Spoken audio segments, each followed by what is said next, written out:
자, 이 문제 풀기 전에서 등비 급수가 수렴할 조건부터 정리를 한번 하고 가자.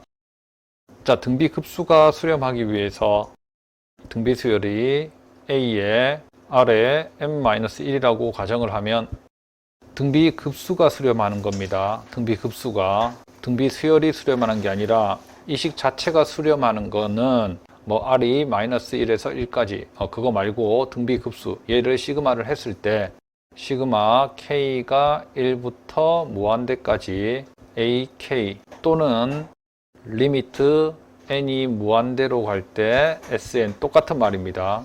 아무튼 이거의 등비 급수인데 등비 급수가 수렴을 할 조건, 얘가 수렴을 할 조건은 첫 번째 이 식에서 A가 0이 돼버리면 첫째 항이 0이 되면 당연히 수렴하겠죠. 아무리 더해봤자 0이니까. 그 다음에 등비 급수가 수렴할 조건은 R이 -1에서 1까지. 여기에서 조심해야 되는 게 이겁니다. 등비 수열이 수렴할 조건은 등호가 들어갑니다. 그런데 등비 급수가 수렴할 조건은 등호를 넣으면 안 됩니다. 쉽게 말해서 공비가 R이라는 말은, 공비가 1이라는 말은 예를 들어서 첫째 항이 3이면 두 번째 항도 3이고 세 번째 항 3, 3, 3, 3, 3 이렇게 계속 나간다는 말인데 얘를 다 더해버리면 얘는 절대 수렴하지가 않죠. 얘는 무한대로 가버립니다. 그래서 등비 수열이 수렴하려면 등호를 넣으면 되고 등비 급수가 수렴하려면 등호를 빼야 됩니다. 그래서 이 두 조건을 만족하면 등비 급수가 수렴을 하게 된다. 자, 그러면 이 식을 첫 번째 식을 정리를 하면 첫 번째 식은 첫째 항이 1 더하기 x이고 그 다음에 공비가 1 더하기 x인 이런 등비 수열 형태로 표현할 수가 있습니다. 이렇게 놓고 풀어도 상관없는데 그냥 선생님이 보여주려고 그래서 여기 하나 빼서 이렇게 만들었습니다. 그럼 얘가 첫째 항이 되고 얘가 공비가 될 겁니다. 그러면 등비 수열이 수렴하기 위해서는 첫째 항이 0이 되거나 또는 공비가 -1보다 크고 1보다 작아야 된다. 그러면 x가 -1이 되거나 또는 x가 -1 넘어가면 -2에서 0. 그런데 이렇게 적을 필요는 없습니다. 왜냐하면 -1이 어차피 여기에 들어가 있다. 그래서 수학에서는 최대한 깔끔하게 식을 적기 때문에 -2, 0 이렇게 나오게 되면 된다. 자, 그 다음 두 번째.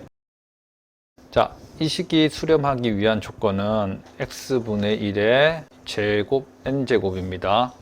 그러면 굳이 얘도 한번 표현한다면 여기에 x분의 1을 한 개 빼고 우리가 등비 수열 형태로 최대한 상세하게 좀 설명을 하려고 그럼 이렇게 할 수가 있는데 얘는 0이 될 수가 없지, 맞지? 맞습니까? x분의 1이 0이 될 수가 없습니다. 그래서 첫째 항이 0이 되는 것은 불가능하고 그러면 공비 x분의 1이 -1과 1 사이로 들어가면 된다.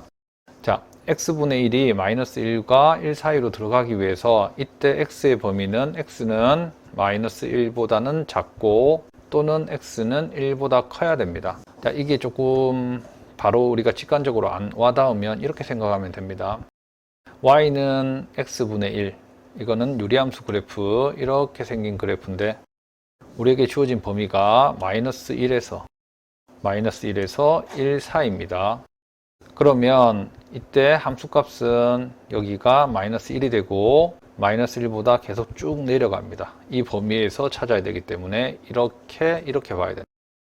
그래서 y는 그러니까 함수값 x분의 1이 -1에서 1 사이에 들어가기 위해서는 x는 -1보다 계속 작거나 1보다 계속 커야 됩니다. 그래서 이 부등식을 풀면 이런 형태가 나옵니다. 그냥 직관적으로 풀어도 상관은 없는데 여기에서 직관적으로 풀어도 상관은 없습니다.